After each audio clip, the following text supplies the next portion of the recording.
Good afternoon, everyone, and welcome to TSMC's third quarter 2025 earnings conference call.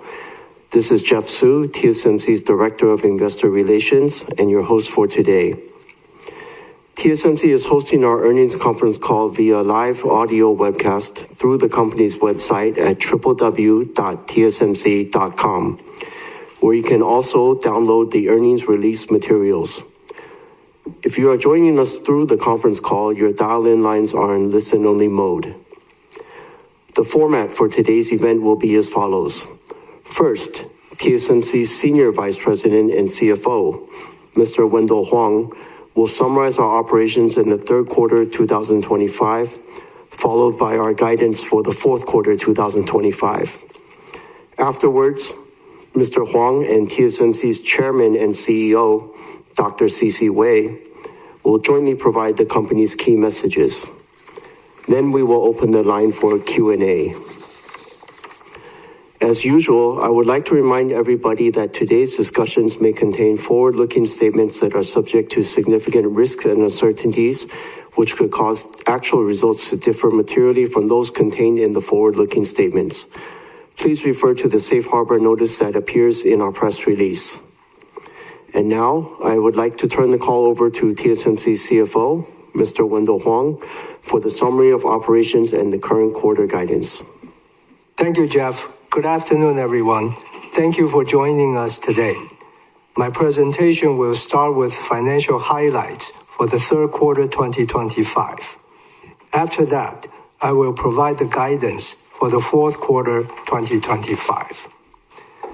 Third quarter revenue increased 6% sequentially in NT, as our business was supported by strong demand for our leading-edge process technologies.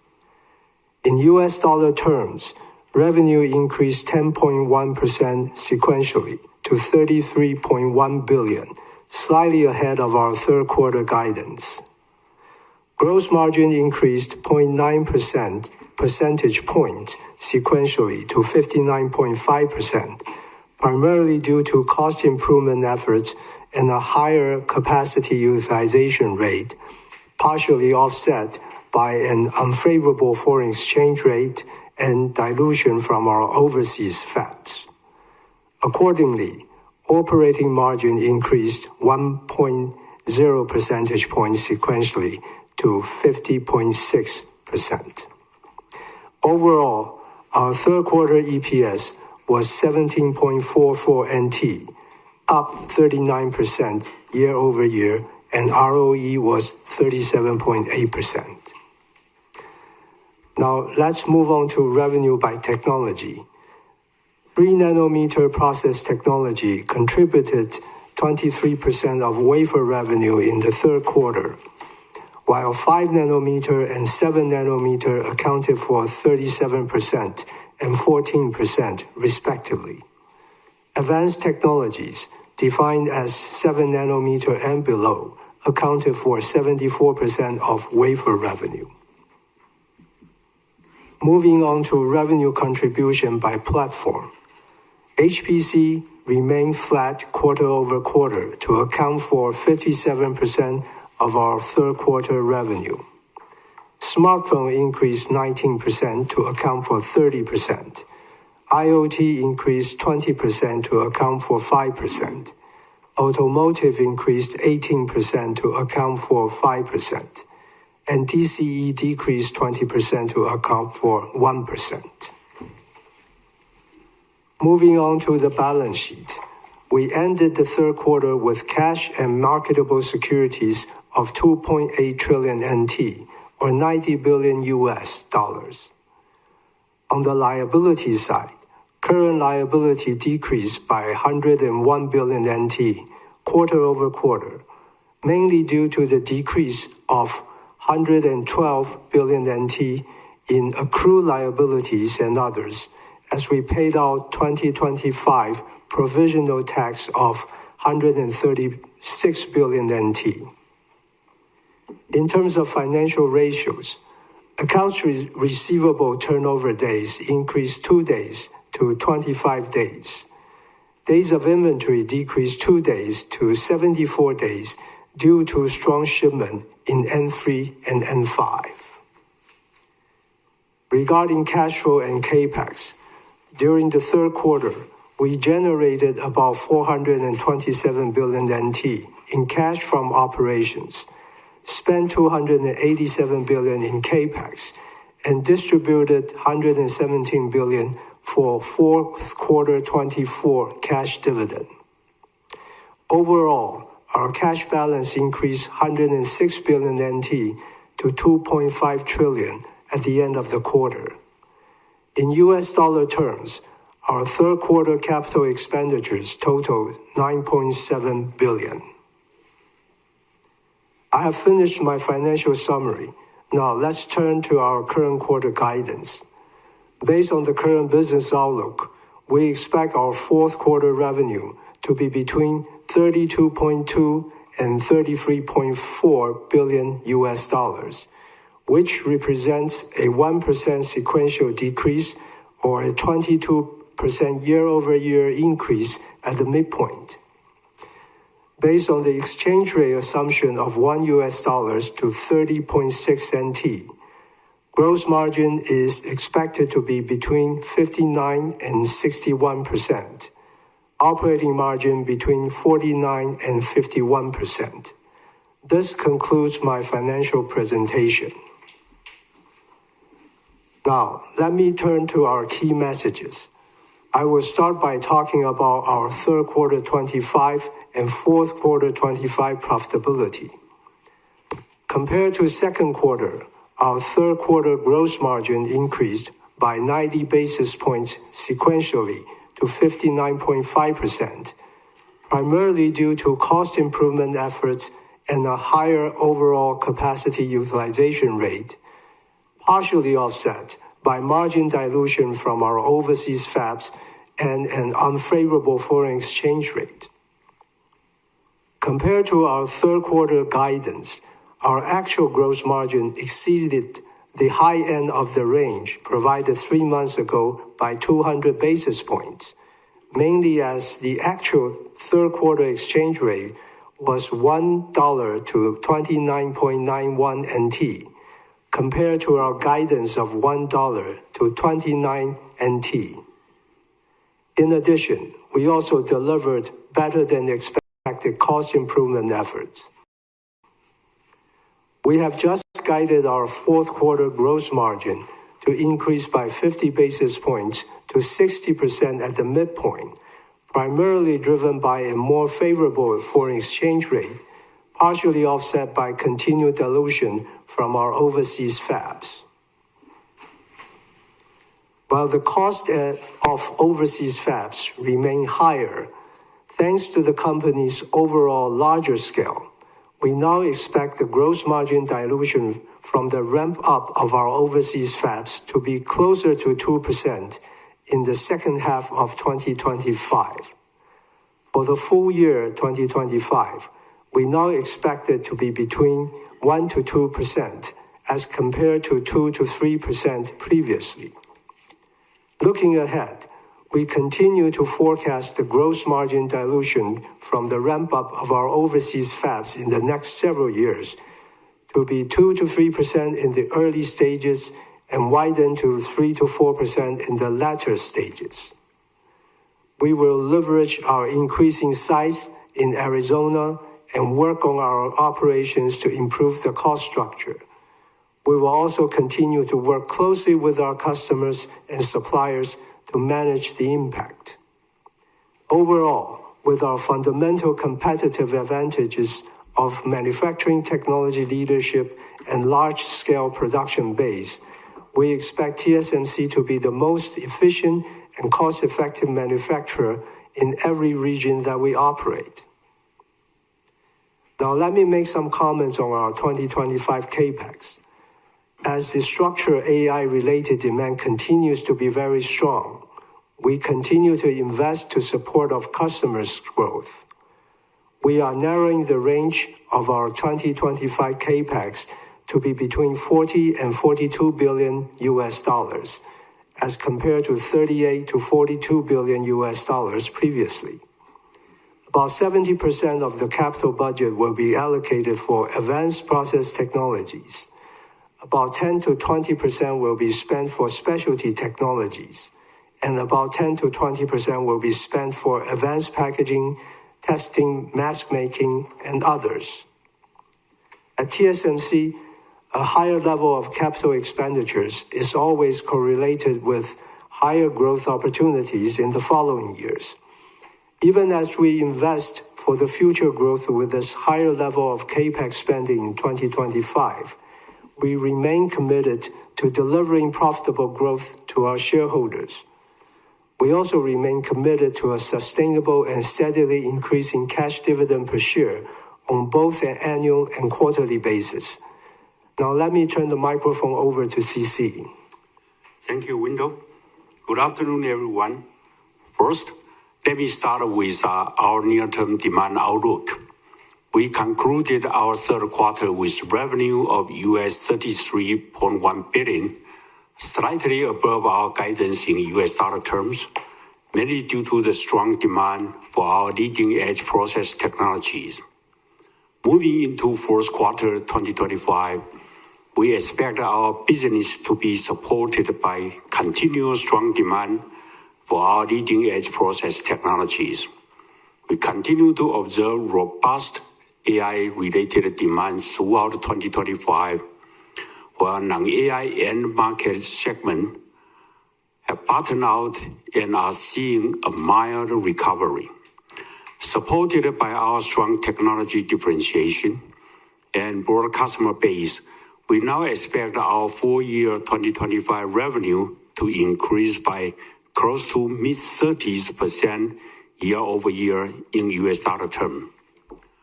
While we have not observed any change in our customers' behavior so far, we understand there are uncertainties and risks from the potential impact of tariff policies, especially in consumer-related and price-sensitive end market segments. As such, we will remain mindful of the potential impact and be prudent in our business planning going into 2026, while continuing to invest for the future mega trend.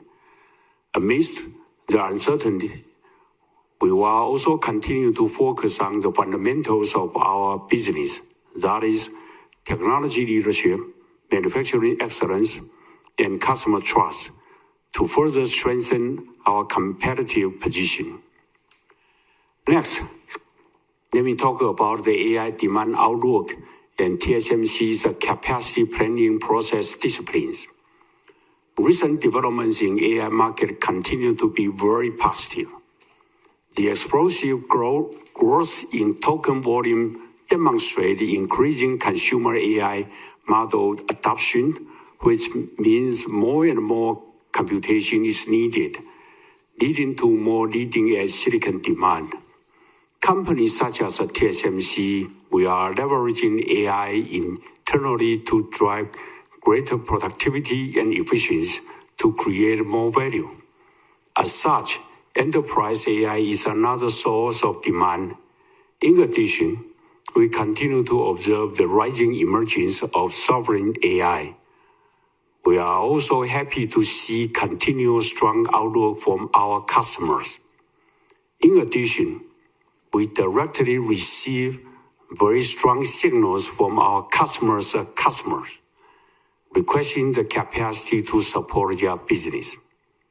Thus, our conviction in the AI mega trend is strengthening, and we believe the demand for semiconductor will continue to be very fundamental.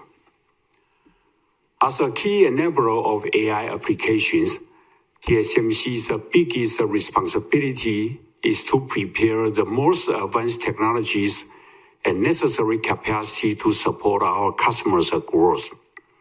To address the structural increase in the long-term market demand profile, TSMC employs a disciplined and robust capacity planning system. Externally, we work closely with our customer and our customer's customer to plan our capacity.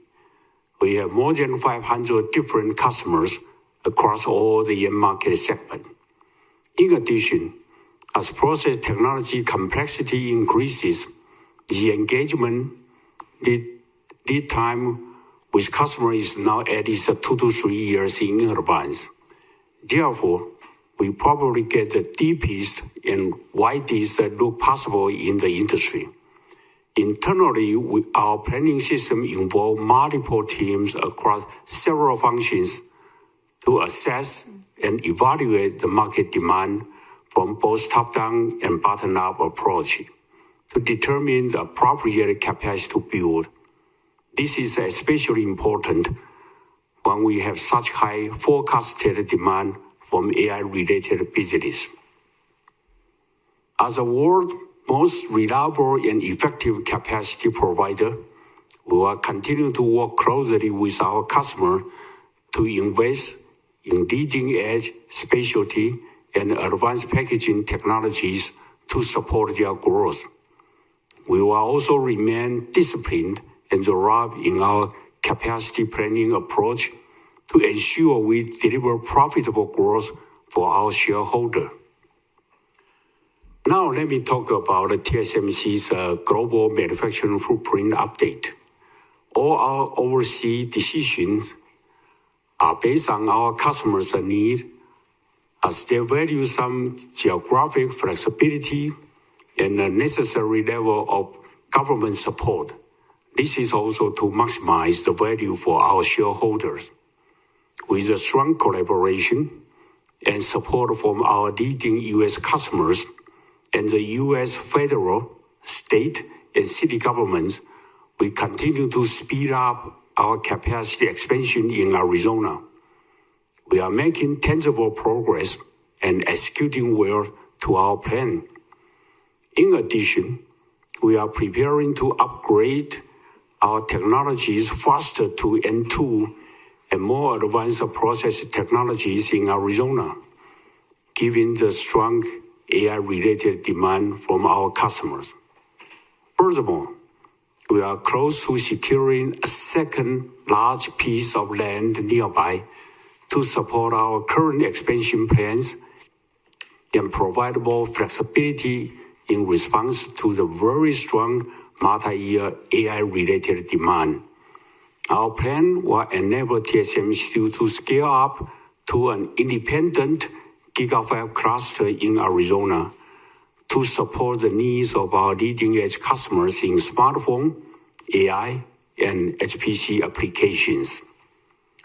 Next, in Japan, thanks to the strong support from the Japan central, prefectural, and local government, our first specialty fab in Kumamoto has already started volume production in late 2024 with very good yield. The construction of our second fab has begun, and the ramp schedule will be based on our customers' need and market conditions. In Europe, we have received strong commitment from European Commission and the German federal, state, and city governments. Construction of our specialty fab in Dresden, Germany has also started, and we are progressing smoothly with our plans. The ramp schedule will be based on our customers' need and market conditions. In Taiwan, with support from the Taiwan government, we are preparing for multiple phases of 2nm fab in both Hsinchu and Kaohsiung science parks. We will continue to invest in leading-edge and advanced packaging facilities in Taiwan over the next several years. By expanding our global footprint while continuing to invest in Taiwan, TSMC can continue to be the trusted technology and capacity provider of the global logic IC industry for years to come. Finally, let me talk about our N2 and A16 status. Our 2nm and A16 technologies lead the industry in addressing insatiable demand for energy-efficient computing, and almost all innovators are working with TSMC. N2 is well on track for volume production later this quarter, with good yield we expect a faster ramp in 2026, fueled by both smartphone and HPC AI applications. With our strategy of continuous enhancement, we also introduced N2P as an extension of our N2 family. N2P features further performance and power benefits on top of N2, and volume production is scheduled for second half 26. We also introduced A16 featuring our best-in-class superpower rail or SPR. A16 is best suited for specific HPC product with complex signal routes and dense power delivery networks. Volume production is on track for second half 26. We believe N2, N2P, A16, and its derivatives will propel our N2 family to be another large and long-lasting node for TSMC. This concludes our key message, and thank you for your attention. Thank you, CC. This concludes our prepared statements. Before we begin the Q&A session, I would like to remind everybody to please limit your questions to 2 at a time to allow all the participants an opportunity to ask their questions. Should you wish to raise your question in Chinese, I will translate it to English before our management answers your question. For those of you on the call, if you would like to ask a question, please press the star, then 1 on the telephone keypad now. If at any time you'd like to remove yourself from the questioning queue, please press star, then 2. Now, let's begin the Q&A session. Operator, can we please proceed with the first caller on the line? Thank you. Yes.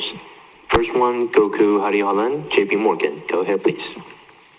Yeah, thanks. Good afternoon, CC, Will, and Jeff. Great result again.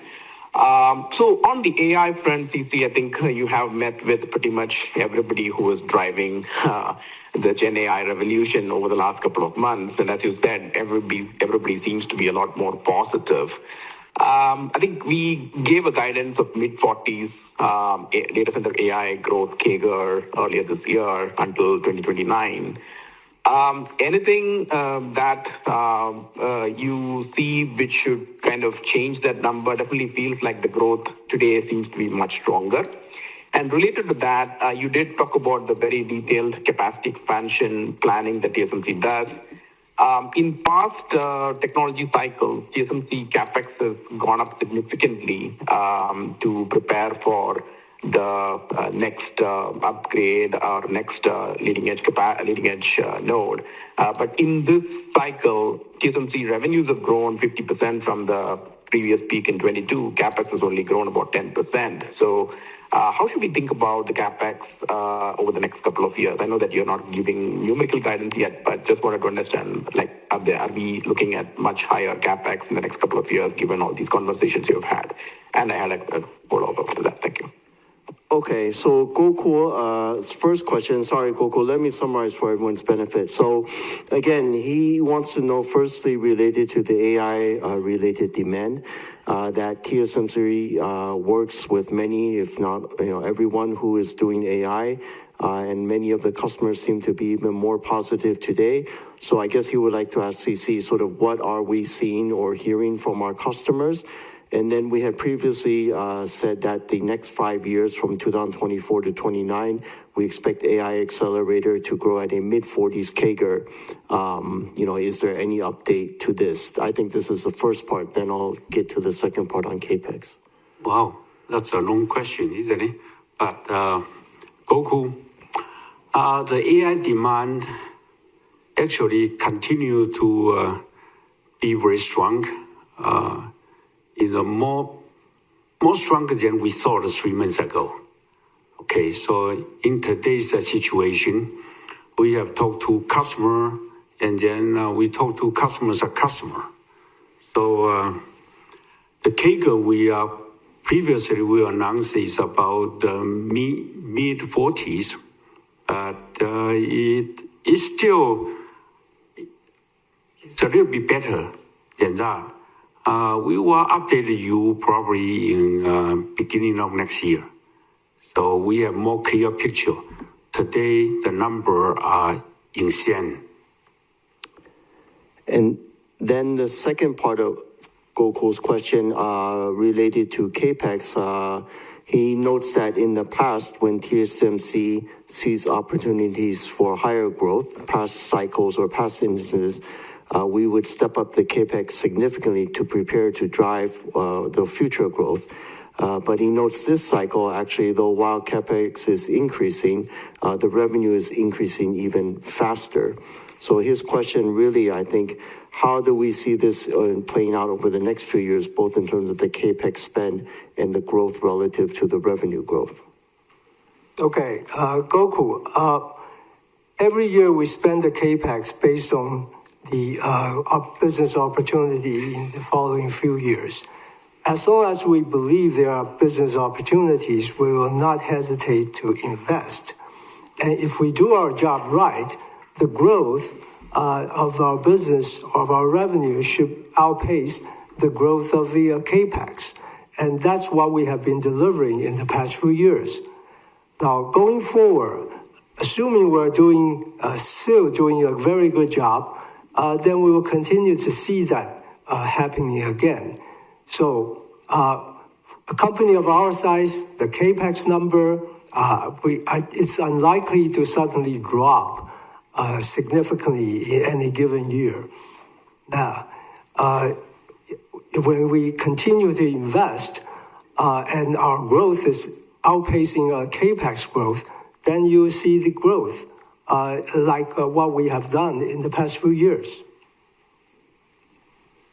Understood. I know that it is unlikely to drop, but it is also likely to grow quite a bit given what CC mentioned in terms of every customer asking you and every customer requesting you for capacity addition, right? Yeah, as I said, a higher level of CAPEX is always going to be correlated with a higher growth opportunity. So as CC said, next year looks to be a healthy year, and we are confident on the mega trend that we'll continue to invest. Okay, go. Got it. Yeah. Maybe question. one more Sure. follow-up question from me. CC, I think last year also you gave us an indication of how much CoWoS capacity you would be building. I think you talked about 2x of doubling the CoWoS capacity. It clearly feels like even that is not enough. Could you give us some idea about how much capacity would you be building next year, just to get some idea about what you are seeing in terms of AI demand, and also just to get some understanding of TSMC's data center AI exposure? I think last year we talked about mid-teens revenues. Where do we end up this year? Do we end up close to like 30% of revenues coming from AI? Okay, so Gokul, your second question, really, he wants to understand, can we provide any detail or colors on the CoWoS capacity plan for 2026 in terms of year-on-year increase, and also in terms of our definition of AI accelerator revenue, the narrow definition, how much will it contribute for 2025 revenue? Is it 30%? Well, Gokul, this is CC Wei again. Talking about the CoWoS capacity, all I can say is continue the 3 months ago, we are working very hard to narrow the gap between the demand and supply. We are still working to increase the capacity in 2026. The real number, we probably update you next year. Today, all I want to say about the AI, everything related, like front end and back end capacity, is very tight. We are working very hard to make sure that the gap will be narrow, but all I can say is we are working very hard. Okay, thank you, Gokul. I think we need to move on in the interest of time. So, operator, can we move to the next participant, please? Yes. Next one, Charlie Chen, Morgan Stanley. Go ahead, please. Thanks for taking my question. presentation. And again, congratulations for very strong results, CC, Wendell, and Jeff. So my first question is really about your leading edge demand. As CC just mentioned, your front-end demand is also very strong into next year. But one of your major customer has said that more so is dead. I think his point is that by doing maybe a system level, innovation in the thermal, etc., can boost up more kind of performers. So just a kind of dumb question: how do we reconcile your very, very strong leading edge demand and that customer continue to migrate to your most advanced nodes, and also you continue to reflect the value, whereas the customer continue to think that more so is that? Can we get some clarification from TSMC? All right, so Charlie's question is very specific, although he wants us to comment on a customer saying Moore's Law is dead, but how do we reconcile this with a very strong leading edge demand into 2026, and also with system level innovations? Okay, Charlie, this is CC Wei. Yeah, one of my customer, very important customer, say Moore's Law is dead, but what he meant is it's not only rely on the chip technology anymore. Now we have to focus on the whole systems of performance. So he want to emphasize the whole systems of performance rather than just talking about the Moore's Law, which is not enough to meet his requirement. So again, we work very closely with his people and to design our technology both in front end and back end, and also in all the packagings to meet his requirement. That's all I can say. Okay, thank you, CC. Thanks, CC. Do you have a second question, Charlie? Yes, I do. Thanks, Jeff. Yeah, so anyway, I will interpret that as so-called Moore's Law 2.0, that your co-COO, Mr. Cliff Ho, also kind of shared during the Semicon Taiwan. But anyway, thanks, CC, for your commentary. My second question is actually a follow-up from last quarter's same question. Back then, I consulted you about the China AI GPU demand, right? Whether you can seize the market opportunity. Because China CSV, they're also expanding their AI infrastructure very rapidly.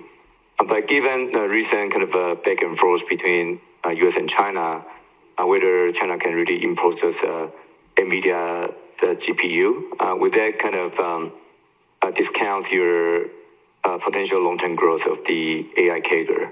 Is that something that TSMC would worry about? Okay, so Charlie's second question is related around AI demand and specific to China with the sort of the export control and restriction. His question is, does that impact our ability to address the market opportunity, and will this impact our AI CAGR growth if we are not allowed to fully serve China? Well, yeah, I think there will be both sides, meaning restriction from the U.S., but also China government's kind of discouragement to procure a U.S. chip. Sorry for interruption. Well, Charlie, to speak the truth, I have a confidence on my customers, both in graphic or in ASIC. They are all perform very well. And so if the China market is not available, but I still think the AI's growth will be very dramatic and, as I said, very positive. And I have confidence that our customers' performance, and they will continue to grow, and we will support them. Thank you, CC. So even with limited opportunity from China for the time being, you are still confident that a 40% CAGR or even higher can be achieved in coming years? You are right. Okay, great. Thanks, gentlemen. Yep, thank you, Charlie. Operator, can we move on to the next participant, please? Yes. Next one, Sonny Lin, UBS. Go ahead, please. Thank you very much. Good afternoon. Congrats on the very strong growth margin. So my first question is how should we think about 2026? I understand we should get better color maybe into January, but just want to get some directional major puts and takes for growth margin trending going to 2026. Especially, how should we think about the growth margin impact from 2nm ramp for 2026? Okay, so Sunny's first question is regarding gross margin. She would like to know directionally, how do we see the gross margin for next year, 2026, in terms of certain puts and takes, and also if Wendell's able to comment specifically. Sunny, sorry if I heard you right, on the N2 dilution impact, correct? Yeah, that's right. Thank you. Okay, that's her first question. Okay, Sunny. Yeah, it's too early to talk about 2026. But you already mentioned about the N2 dilution, and as all the new node, when they just come out, the N2 will have dilution in our gross margin in 2026. But at the same time, the N3 dilution is gradually coming down, and we expect the N3 to catch up to the corporate average sometimes in 2026. The other factors includes like overseas fabs dilution, which will continue, and which we said that it will be about 2 to 3% dilution in the early stage of the next several years. That will also be there.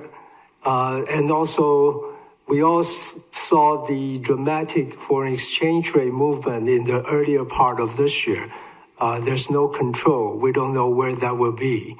But every percentage move of dollar against NT will affect our gross margin by 40 basis points. So that just gives you some rough idea. Okay, thank you. Alex, sorry, if I may, a very quick follow-up.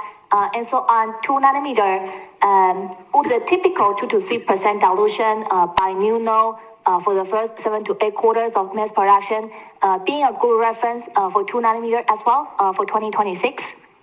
Okay, so Sunny, quick follow-up. She wants to know for the 2nm dilution, if we're able to provide any detail, and can she still think about it in terms of 7 to 8 quarters or 6 to 8 quarters dilution to reach the to reach the corporate average? Yeah, Sunny, let me share with you. N2 structural profitability is better than N3. Okay? Now, secondly, it's less meaningful nowadays to talk about how long it will take for a new node to reach the corporate average in terms of profitability. And that's because the corporate profitability, the corporate gross margin moves, and generally it has been moving upwards. So less meaningful to talk about that. Okay? Got it. No problem. That's very helpful. My second question is maybe for CC. Thanks a lot for sharing with us the details on how you think about the capacity expansions and planning. And so my question is now Cloud AI is ramping a lot faster than the prior opportunities like smartphones and PCs. Yet, I think the demand for Cloud AI is also maybe harder to forecast. So just want to maybe get a bit more color from you that now versus the prior rounds of capacity expansions, what is TSMC doing differently versus before, and how do you ensure that while you are ramping up the capacities more quickly, while still having a good risk control? Thank you. Okay, thank you, Sunny. So Sunny's second question is regarding capacity planning and expansion.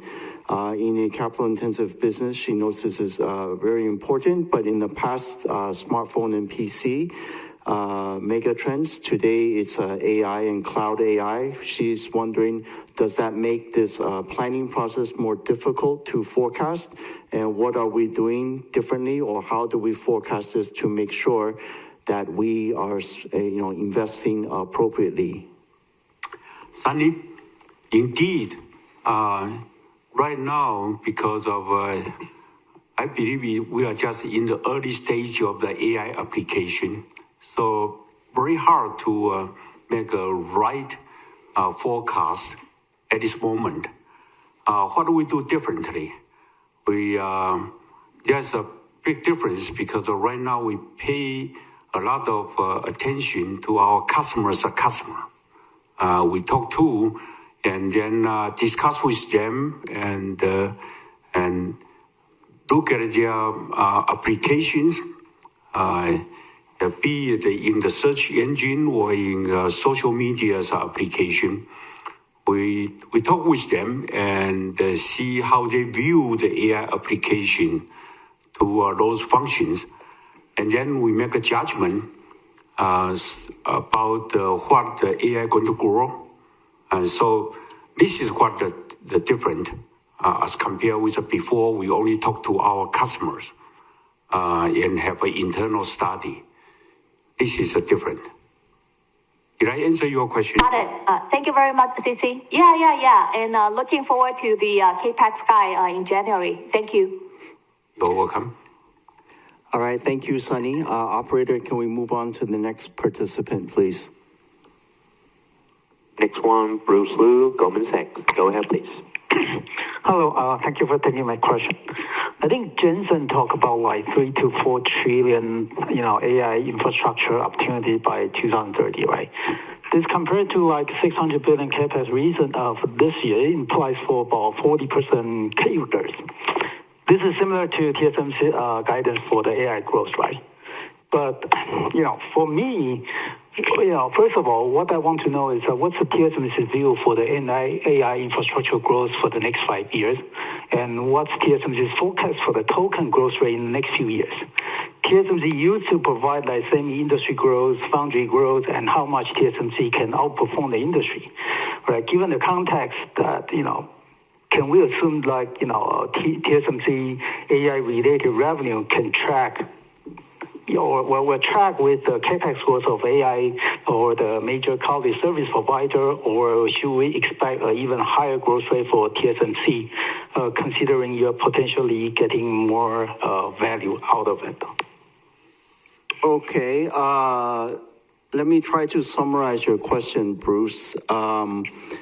He notes that one of our customers has highlighted a 3 to 4 trillion infrastructure opportunity over the next few years, compared to 600 billion current capex, implying a 40-something% CAGR or growth rate, which is similar to ours. Bruce's question is he wants to know what is TSMC's forecast or view for AI infrastructure growth. He would also like to know what is TSMC's forecast or view for the token growth, and then what is TSMC's AI-related revenue growth. Can it track that of the cloud service providers? And his question is, should it be even higher? Shouldn't it be even higher, given the value that we capture? That's actually several questions, but is that correct, Bruce? That's right. Thank you. Well, Bruce, essentially just want to know that how accurate that we can predict that the AI's demand. We give you a number, roughly is 40, in the mid-40s is a CAGR. Not including all the, infrastructures built up and also align with our major customers as forecast or their view. But more than that, I think if we are talking about the tokens, the number of tokens increase is exponential. And I believe that almost every 3 months it will be exponentially increased. And that's why we are still very comfortable that the demand on leading edge semiconductor is real and as I continue to say that we look at all the demand and look at our capacity expansion, TSMC need to work very hard to narrow the gap. That's what we are doing right now. Exact number that we probably will share with you in next year, so that when we have a very better, clear picture. Thank you. I think I just had a quick follow-up. Okay. I'll use that as my second question anyway. I think the question is that the token growth seems to be substantially higher than the AI-related revenue guidance from TSMC, right? So the gap is actually enlarging if you compound in the outer years, right? That's why, that's the differences between the what we see for the current TSMC outlook and the potential token consumptions, right? So the gap is continue to see it enlarging. How do we solve this, and do we really see that as a major issue? So. Okay, so Bruce's second question, which is a follow-on from his first, is that the token growth is growing at a much higher rate or exponentially than TSMC's AI revenue growth, and this gap will only enlarge or widen in the next few years. So he wants to know, sorry, Bruce, basically what's the implication to TSMC, or how do we see this? Is that correct? That's right. Okay, Bruce, you are right. You are right. The tokens and the number of tokens increase exponentially is much higher than TSMC's CAGR as we forecasted. But let me tell you that first, our technology continue to improve, and so our customer moving from one node to the next node, so that they can handle much more tokens number in their basic fundamental calculation. So that's one thing. We progress very well from one node to the other node, and our customer working with TSMC to continuously to improve their performance. And that's why when we say that we have about a 45 CAGR, but then the token number are exponentially increased, because of our customer and TSMC's technology combined that can handle much more or much efficient than before. Did I answer your question? I see. So you believe your node migration plus your customer design change can fulfill or can meet the exponential growth for the token consumption? Exactly. Is that the conclusion? Yes. I understand. Okay. Okay, quick follow-up thank for you. the Sorry, margin. Bruce, that was your second question. Operator, Okay, we need thank to you. move on. Thank you, Bruce. Yes. Next one, Lauren Chen, Citi. Go ahead, please. Yeah, thank you very much for taking my questions. Appreciate CC you sharing your view on TSMC's strategy on the AI capacity planning. I think along with a very strong advanced node demand, I believe that advanced packaging like CoWoS is also one of the focus for your AI clients they are now looking for. I recall that TSMC previously also planned to expand advanced packaging in Arizona. So can you give us updates here? And also, I mean, for the time being, the very stretched demands at the moment. So will TSMC will work more closely with your OSAT partner to fulfill the strong demand at the same time? That's my first question. Thank you. Okay, thank you, Laura. So her first question is on capacity planning. We have talked earlier on the call about the planning for leading nodes. She wants to understand also on the CoWoS capacity, and specifically, I guess, advanced packaging in Arizona, and how do we work with our OSAT partners? Okay. We have announced our plan to build 2 advanced packaging fab in Arizona, and to support our customers. But at the same time, actually, right now we are working with the one OSAT, a big company and our good partner, and they are going to build their fab in Arizona, and we are working with them because they already breaking ground and the schedule is earlier than TSMC's 2 advanced packaging fab, and we are working with them. And our main purpose is to support our customer, and so we can marry in the U.S. Laura, do you have a Sure, second thank you. question? Yeah. Yes, certainly. Obviously, we see that the advanced packaging are quite strong. And also, at the same time, we are also seeing that the migration is also happening for N2 and N3. So just wondering that from the revenue growth perspective, I know it's still early to predict next year based on your guidance. But I'm just wondering, if it will be more driven by the ASP increase because of the technology migration, TSMC will be able to sell in your value, or more that will be driven by the capacity or volume growth on both N2 ramp up, and also, CC, you mentioned some of the mild cyclical recovery, so that may also drive some of the volume growth into next year. So just wondering, if you look at the growth outlook, that would be more driven by the technology upgrade ASP increase, or also more like a volume? That's my second question. Thank you. Okay, so Laura's, again, second question is looking at 2026.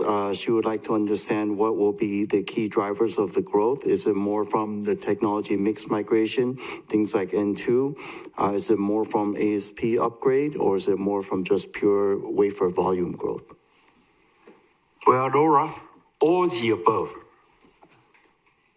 All right? Yeah. Okay. You knew it, right? I mean, that's Sure. it's growing. Yeah. May I also follow up that, because we see that actually N3 is very tight, and at the same time we are also kind of expanding on N2. And CC, you previously mentioned that you will migrate some of the even N7 and 6 and also N5 to N3. But specifically on N3, do we also need to add more capacity into next year for newly added capacity? Sorry, Laura is saying that next year, will we continue? Sorry, Laura, if I understand correctly, will we need to add new capacity? Will we continue to do conversion? What will we do to support the very strong demand we see at leading edge next year? Yes, thank you. Well, let me answer that question. We continue to optimize the N5, N3 capacity to support our customer. For the new building for the N3 capacity to expand, we put the new building for the N2 technology. That's today's plan. Okay. So, okay. Okay. Yeah. Thank you. Very clear. Appreciate it. Thank you, Laura. Operator, in the interest of time, we'll take the questions from the last two participants, please. Thank you. Yes. Next one, Krish Sankar, TD Cowen. Go ahead, please. Yeah, hi. Thanks for taking my question. My first one is, CC, about 10 years ago, back in the smartphone days, TSM would talk about the revenue opportunity for TSM per phone.